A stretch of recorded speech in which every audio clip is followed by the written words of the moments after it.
Hey guys, welcome back to another video. Today we're going to be covering off, can you achieve your optimal waist target? So I had a question that came in through email. Now, if you would like me to answer one of your questions, please make sure you go down to my Instagram and send me a message there. You can send it through email, but I do prefer on Instagram, and then I can possibly do a video for you and explain exactly your question and go through it in detail. So the question that I received was from Mark, and his email was, I'm a 68-year-old, height 67 inches, which is about 5'5", waist at my belly button is 47.5 inches. 50% of 67 inches is 32.5 inches. So if you've seen my video before, which I'm going to link above, this explains exactly where your healthy waist target should be. And I need to reduce about 15 inches at the waist. I am in shock. I'm not against it, but I realize that this is a huge job. Achieving that waist measurement would take me leaner than I've ever been before in my entire life. Is it possible? So Mark, yes, it absolutely is possible. So the way that we gauge where your waist should be is going to be based off how tall you are. So for example, if you're 100 centimeters tall, at the most, we don't want your waist to be any larger than 50% of your height. Now this doesn't matter if you're male, female, 200 centimeters tall, 100 centimeters tall. It doesn't matter if you've never even achieved that level of leanness in the past. This is going to be using data based on your height and how big your waist should be. So basically, no matter the circumstances, everyone in the world should be able to achieve their waist target of at least 50% of their height or less. Now, what happens when you get your waist down to 50% of your height? We get you out of risk of the nasty stuff. So things like potential risk for cardiovascular disease, diabetes, various cancers.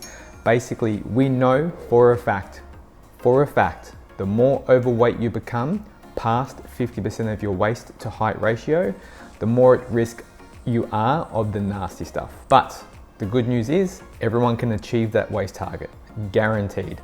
Now, once you achieve that waist target, what do you do then? Well, number one, as a coach, I've done my job. I've basically given you all the information, or I've helped you get to the point where I know you are now classified as a healthy, lean individual.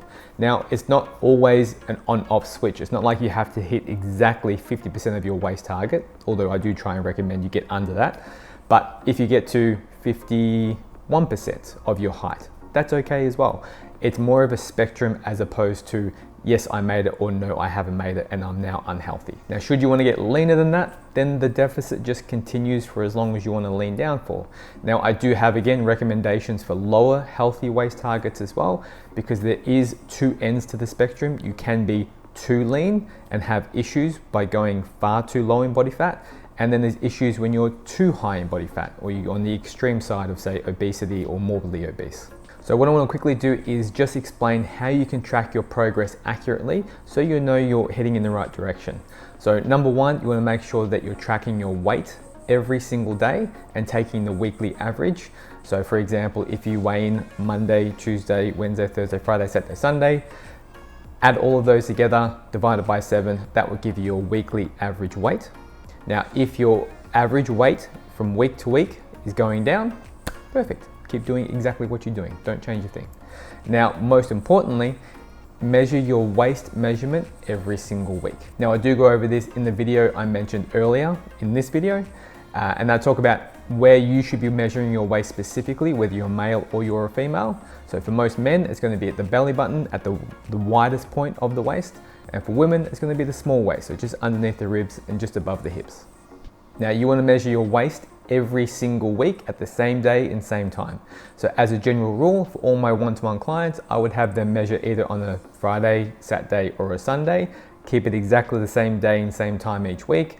Preferably get up in the morning, go to the toilet, have a shower before you eat or drink anything, get your measurements done, jump on the scale. That's the best time to measure and or weigh yourself. Now, if your measurements are going down every single week, and let's say you're losing 1 centimeter off your waist measurements weekly, but your weight is not going down, doesn't matter. That's perfect, because the most important thing is we want the waist measurement to come down, because that's where potentially the unhealthy fat can be stored. And then the next question most people usually ask me is, what are my calories? How low should I go? What types of food should I eat? and things like that. So if you need help with that sort of stuff, I do help people with that. That's what I do for a living. I'm a one-to-one online coach as well as in person. So if you're unsure, send me a message. I'll see if we can help you out. But otherwise, if you have any questions, please send me a message on Instagram. And if you have questions good enough, I'll actually do a video on my YouTube channel for you and explain it in detail. So I look forward to seeing you in the next video. And Mark, I hope that answered your question, my friend. See you next time. Bye.